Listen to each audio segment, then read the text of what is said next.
സിനിമയ്ക്ക് കടും വെട്ടിടുന്ന കാലമാണ്. അതിനൊക്കെ പറയുന്ന ന്യായീകരണങ്ങളാണ് വിചിത്രം. ഏതായാലും ഹാൽ സിനിമ വിവാദത്തിന് പിന്നാലെ ഇതാ ഇന്ന് പുറത്തിറങ്ങിയ പ്രൈവറ്റ് എന്ന ചിത്രത്തിനും സെൻസർ ബോർഡിന്റെ വെട്ട്. ഇന്ദ്രൻസും മീനാക്ഷിയും കേന്ദ്ര കഥാപാത്രങ്ങളായ ചിത്രം തിയേറ്ററുകളിൽ എത്തിയത് 9 മാറ്റങ്ങളുമായിട്ടാണ്. ഓഗസ്റ്റ് 1-നായിരുന്നു ചിത്രത്തിന്റെ റിലീസ് ആദ്യം നിശ്ചയിച്ചിരുന്നത്. ലെഫ്റ്റ് എക്സ്ട്രീമിസം പ്രചരിപ്പിക്കുന്നു എന്നാരോപിച്ചാണ് സെൻസർ ബോർഡ് ഏതായാലും കട്ട് പറഞ്ഞത്. അർജുൻ മട്ടന്നൂരാണ് ചേരുന്നത്. Arjun, Janaki versus state of Kerala, ഒപ്പം ഇതാ പുതിയ ചിത്രമായ ഹാൽ, അതിന് പിന്നാലെ ഇതാ ഇന്നിറങ്ങിയ പ്രൈവറ്റ് എന്ന സിനിമയും സെൻസർ ബോർഡിന്റെ വെട്ടേറ്റ് ആണ് തിയേറ്ററുകളിൽ എത്തിയിരിക്കുന്നത് അല്ലേ? തീർച്ചയായും വിനീത, എമ്പുരാനിൽ തുടങ്ങിയതാണ്. അതിനുശേഷം JSK, പിന്നീട് ഹാൽ, ഇതാ ഒടുവിൽ മറ്റൊരു ചിത്രത്തിന് കൂടി സെൻസർ ബോർഡിന്റെ വെട്ട് വീണിരിക്കുന്നു എന്ന് ഉറപ്പായിരിക്കുന്നു. ഇക്കഴിഞ്ഞ ഓഗസ്റ്റ് 1-നാണ് ഇന്ദ്രൻസും മീനാക്ഷിയും കേന്ദ്ര കഥാപാത്രങ്ങളെ അവതരിപ്പിക്കുന്ന പ്രൈവറ്റ് എന്ന ചിത്രം റിലീസ് ചെയ്യാൻ വേണ്ടി തീരുമാനിച്ചിരുന്നത്. പക്ഷേ സെൻസർ ബോർഡ് അതിൽ ചില പ്രശ്നങ്ങൾ കണ്ടെത്തുകയും അത്തരത്തിൽ അനുമതി നൽകാതിരിക്കുകയും ചെയ്തു. അവർ പ്രധാനമായും പറയുന്നത് ഇത് ലെഫ്റ്റ് എക്സ്ട്രീമിസം പ്രചരിപ്പിക്കുന്ന ഒരു ചിത്രമാണ് എന്ന് തുടങ്ങി നിരവധി ആരോപണങ്ങൾ ആ ചിത്രത്തിനെതിരെ അവർ ഉന്നയിച്ചു. അതിനുശേഷം വീണ്ടും അപ്പീലുമായി അണിയറ പ്രവർത്തകർ മുന്നോട്ട് പോയി. അവിടെയാണ് ഈ ചിത്രത്തിന് 9 ഇടങ്ങളിൽ ഇത്തരത്തിൽ കട്ട് ചെയ്യണം, അല്ലെങ്കിൽ 9 ഇടങ്ങളിൽ ചില മാറ്റങ്ങൾ വരുത്തണം എന്ന നിർദ്ദേശം വന്നത്. ഇതിനെ തുടർന്ന് 9 മാറ്റങ്ങളുമായാണ് ഇന്ന് പ്രൈവറ്റ് എന്ന ഇന്ദ്രൻസിന്റെ ചിത്രം ഇപ്പോൾ തിയേറ്ററുകളിൽ എത്തിയിരിക്കുന്നത്. ഇത് ദീപക് ഡിയോൾ എന്ന ഒരു പുതുമുഖ സംവിധായകനാണ് ഈ ചിത്രം ഒരുക്കിയിരിക്കുന്നത്. ഈ ചിത്രം സെൻസർ ബോർഡുമായി ബന്ധപ്പെട്ട് ആദ്യഘട്ടത്തിൽ വിശദമായി തന്നെ ഇവർ ഈ ചിത്രം കാണിച്ചിരുന്നു. അപ്പോഴൊന്നും തന്നെ ഇത്തരമൊരു ആരോപണം ആദ്യഘട്ടത്തിൽ ഉയർന്നിരുന്നില്ല. പിന്നീടാണ് ഈ ചിത്രത്തിന് അനുമതി നൽകാത്ത സാഹചര്യം ഉണ്ടായത്. അത് അന്വേഷിച്ചപ്പോഴാണ് ഇത് ലെഫ്റ്റ് എക്സ്ട്രീമിസം പ്രചരിപ്പിക്കുന്നുണ്ട്, അതോടൊപ്പം തന്നെ NRC അടക്കമുള്ള വിഷയങ്ങളെക്കുറിച്ച് പ്രതിപാദിക്കുന്നുണ്ട് തുടങ്ങി നിരവധി ആരോപണങ്ങൾ സെൻസർ ബോർഡ് ഉദ്യോഗസ്ഥർ ഉന്നയിക്കുകയും ചെയ്തത്. അതിന് പിന്നാലെയാണ് വീണ്ടും അപ്പീലുമായി മുന്നോട്ട് പോകേണ്ടി വന്നത്. അപ്പോഴാണ് ഇത്തരത്തിലൊടുവിൽ ഈ ചിത്രത്തിന് 9 വെട്ടലുകളോടെ, 9 തിരുത്തലുകളോടെ മാത്രം ഈ ചിത്രത്തിന് അനുമതി നൽകുന്ന ഒരു സാഹചര്യം ഉണ്ടായിരിക്കുന്നത്. എന്തായാലും ചിത്രം ഇന്ന് തിയേറ്ററിൽ എത്തിയിരിക്കുന്നു. സ്വാഭാവികമായും ഇതിൽ നിയമ നടപടിയിലേക്കും കോടതിയിലേക്കും വേണമെങ്കിൽ നിർമ്മാതാക്കൾക്കും അണിയർ പ്രവർത്തകർക്കും പോകാമായിരുന്നു. പക്ഷേ ഒരു പുതുമുഖ സംവിധായകന്റെ ചിത്രമാണ്, മാത്രവുമല്ല എത്രയും പെട്ടെന്ന് റിലീസ് ചെയ്യണം എന്ന് നിശ്ചയിച്ചിരുന്ന ചിത്രമാണ്. അത്തരത്തിലാണ് ഇപ്പോൾ ഓഗസ്റ്റ് 1-ന് പുറത്തിറക്കാൻ വേണ്ടി നിശ്ചയിച്ചിരുന്ന ചിത്രം ഒടുവിൽ ഒക്ടോബർ 10-ന്, അതായത് ഇന്ന് ഇപ്പോൾ തിയേറ്ററുകളിൽ എത്തിയിരിക്കുന്നത്. നോക്കൂ അർജുൻ, നമുക്കറിയാം ഹാൽ ഇപ്പോൾ വീണ്ടും ചർച്ചയാവുകയാണ്. അതിൽ ബീഫ് ബിരിയാണി, ധ്വജപ്രണാമം തുടങ്ങിയ വാക്കുകൾ, അതിന് പിന്നാലെ മറ്റ് ക്രൈസ്തവ പേരുകൾ, ഇതൊക്കെ വെട്ടി ഒരു ബാലൻസിങ് വെട്ടെന്ന നിലയ്ക്ക് പോയി. ഇതിൽ ചിത്രത്തിൻ്റെ റിലീസ് തന്നെ പ്രതിസന്ധിയായിരുന്നു ഒരു ഘട്ടത്തിൽ പ്രൈവറ്റിൻ്റേതെന്നാണ് നമുക്ക് മനസ്സിലാക്കുക. കാരണം ഓഗസ്റ്റിൽ റിലീസ് ചെയ്യാനിരുന്ന സിനിമയാണ് ഇത്രയധികം വൈകി. പല സിനിമകളും നേരിടുന്ന ഒരു പ്രതിസന്ധി ഇതാണ്. ഇവർ തന്നെ റിലീസ് ആയതിനു ശേഷം ആണ് ഇപ്പോൾ കാര്യങ്ങൾ പറയുന്നത്. നമുക്ക് അർജുൻ എത്താം. ഇപ്പോൾ ദീപക് ഡിയോൺ, പ്രൈവറ്റ് സിനിമയുടെ സംവിധായകൻ തന്നെ നമ്മോടൊപ്പം ചേരുകയാണ്. Good evening Deepak. ഈ സിനിമയുടെ പ്രിവ്യൂ കണ്ട എൻ്റെ ചില സുഹൃത്തുക്കൾ വളരെ നല്ല സിനിമയാണ് എന്നുള്ള അഭിപ്രായം പങ്കുവച്ചിരുന്നു. എന്തായാലും അഭിനന്ദനങ്ങൾ, ചിത്രം തിയേറ്ററുകളിലേക്ക് എത്തിയിരിക്കുന്നു. എന്താണ് പ്രതികരണം? നമ്മുടെ സിനിമ ഈ പറഞ്ഞ പോലെ ഓഗസ്റ്റ് 1-ന് റിലീസ് ചെയ്യാൻ കുറച്ച് വൈകിയാണ് ഇപ്പോൾ റിലീസ് ചെയ്യുന്നത്. പിന്നെ നമ്മുടെ ഒരു സെക്കൻഡ് കേൾക്കാം. ഹലോ, കേൾക്കാം ദീപക്, പറയൂ. കേൾക്കാം. ഓക്കെ. പ്രതികരണങ്ങൾ നല്ല പ്രതികരണങ്ങളാണ് വരുന്നത്. പക്ഷേ നമുക്ക് നമ്മുടെ റിലീസിംഗ് ഒക്കെ വളരെ ലിമിറ്റഡ് ആയിരുന്നു. പറഞ്ഞ ഷോസ് ഒക്കെ ഉള്ളൂ. അപ്പോൾ എനിക്ക് തോന്നുന്നു 1-2 ദിവസം കഴിയും തോന്നുന്നു കൃത്യമായിട്ടുള്ള റെസ്പോൺസ് കിട്ടാനായിട്ട്. ഇതിപ്പോൾ അർജുൻ പറയുകയായിരുന്നു ഓഗസ്റ്റ് 1-ന് റിലീസ് ചെയ്യാൻ തീരുമാനിച്ച ചിത്രമാണ്. ഇത്രയധികം സമയമെടുത്തു, പല പ്രതിസന്ധികളും നേരിടേണ്ടി വന്നു, സെൻസറിങ് ഉൾപ്പെടെ അല്ലേ? അതെ. നമുക്ക് ഇവിടുത്തെ റീജിയണൽ ബോർഡിൽ നിന്ന് നമുക്ക് റിജക്ഷനാണ് ഉണ്ടായത് ഫസ്റ്റ്. അതിനുശേഷം പിന്നെ റിവൈസിംഗ് കമ്മിറ്റി മുംബൈയിൽ ചെന്ന് റിവൈസിംഗ് കമ്മിറ്റി സിനിമ കണ്ട് അവിടെ നിന്ന് പിന്നെ കുറെ അവരുടെ കറക്ഷൻ കുറിച്ച് പറഞ്ഞു. അത് പിന്നെ നിവൃത്തിയില്ല, നമുക്ക് സമ്മതിക്കേണ്ടി വന്നു. അപ്പോൾ അത്തരം കറക്ഷനോട് കൂടിയിട്ടാണ് ഇപ്പോൾ സിനിമ റിലീസ് ചെയ്തിരിക്കുന്നത്. എന്തൊക്കെയാണ് കറക്ഷൻ വന്നത്? വലിയ രീതിയിലുള്ള കറക്ഷൻസ് ആണോ വന്നത്?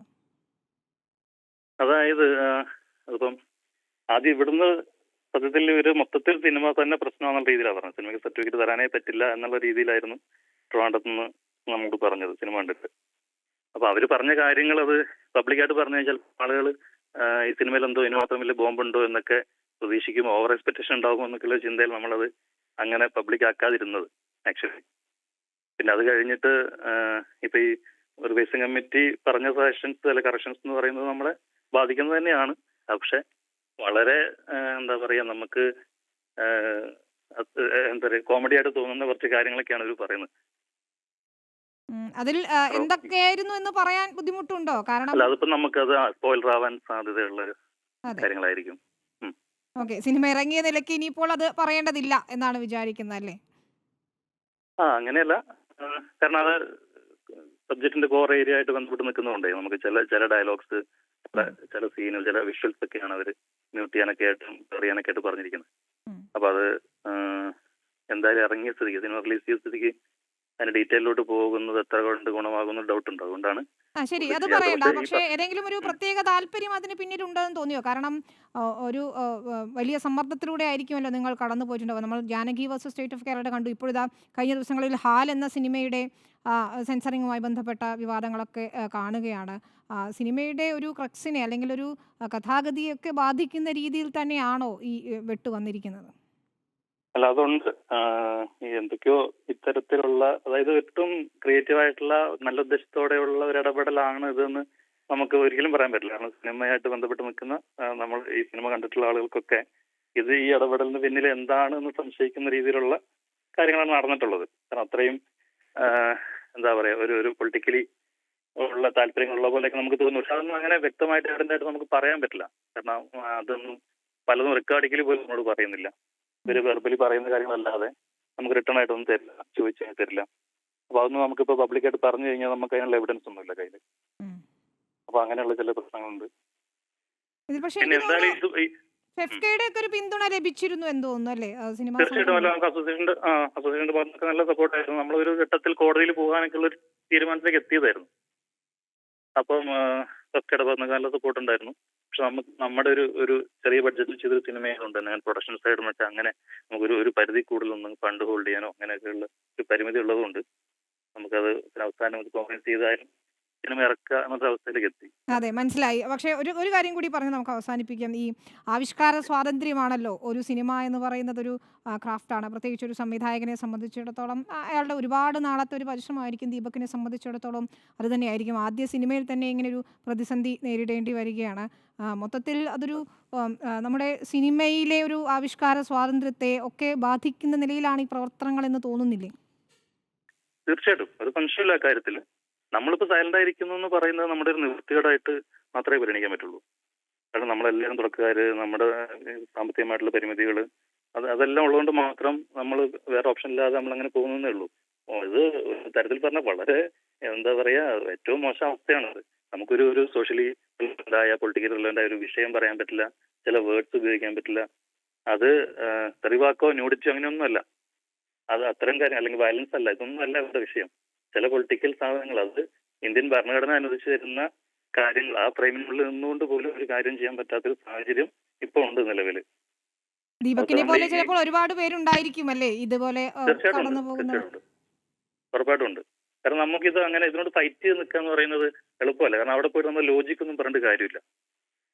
ഈ സെൻട്രൽ ബോർഡിന് മുമ്പിൽ പോയിട്ട് നമ്മൾ കുറെ ന്യായങ്ങളോ നമ്മുടെ ലോജിക് ഒന്നും പറഞ്ഞുകൊണ്ടല്ല, നമ്മുടെ ലോജിക്കല്ല, നിലവിലുള്ള എന്തെങ്കിലും ഈ പറഞ്ഞ റൂൾസോ ഭരണഘടന ഇതൊന്നും പറഞ്ഞിട്ടൊന്നും കാര്യമൊന്നുമില്ല. അവരെന്ത് തീരുമാനിക്കുന്നു, അവർക്കെന്ത് ഫീൽ ചെയ്യുന്നു, അതാണ് അതവർ ഡിസൈഡ് ചെയ്യും. നമ്മൾ അനുസരിച്ചേ പറ്റുള്ളൂ, കാരണം ഇറക്കാൻ പറ്റില്ല. നന്ദി ദീപക് ദിയോൺ. ഏതായാലും എല്ലാ ആശംസകളും. പ്രേക്ഷകർ ചിത്രം ഏറ്റെടുക്കട്ടെ, അത് തന്നെയാണ് പറയാനുള്ളത്. Thank you so much for joining. എന്തായാലും ഒരുപാട് പേർ ഇത്തരത്തിൽ അനുഭവങ്ങൾ ഇപ്പോൾ പങ്കുവെച്ചുകൊണ്ടിരിക്കുകയാണ്. ഹാൽ സിനിമ ഉൾപ്പെടെ വിവാദമായതിന് പിന്നാലെയാണ് പ്രൈവറ്റിന്റെ സംവിധായകനും സമാനമായ അനുഭവം ഇപ്പോൾ പങ്കുവെക്കുന്നതിനൊരു ശാശ്വത പരിഹാരം വേണമെന്നത് സിനിമാ മേഖലയിൽ തന്നെ ആവശ്യമായിരുന്നു. സിനിമാ സംഘടനകൾ ഇതിൽ ഇടപെടുന്നു എന്നാണ് മനസ്സിലാക്കുന്നത്. അർജുൻ മട്ടന്നൂരും വിവരങ്ങൾ നൽകിയത്.